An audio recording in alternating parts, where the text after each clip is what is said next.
कटक सदर बीजेपीर गांधी जयंती प्रस्तुति बैठक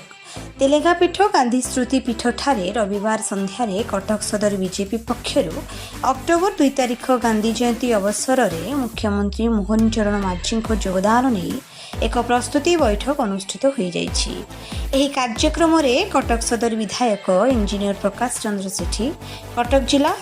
बीजेपी सभापति रामनारायण महांती, कटक नगर बीजेपी उपसभापति स्वाधीन चेता महांती, सीएमसी 69 नंबर वार्डर कॉर्पोरेटर ममता महांती, पंचमुखी मंडल सभापति प्रमोद ओझा,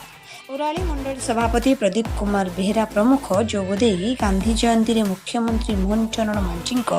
योगदान बेले गांधी प्रतिमूर्ति रे माल्यार्पण, रक्तदान शिविर उद्घाटन, सर्वधर्म सभारे प्रार्थना और साधारण सभारे उद्बोधन पड़ी विभिन्न कार्यक्रम नहीं कटक सदर विधायक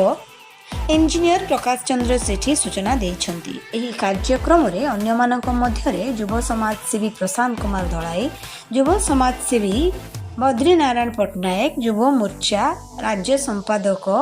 रंजित पंडा, युव मोर्चा राज्य स्वतंत्र अतिथि राजन कुमार महांती,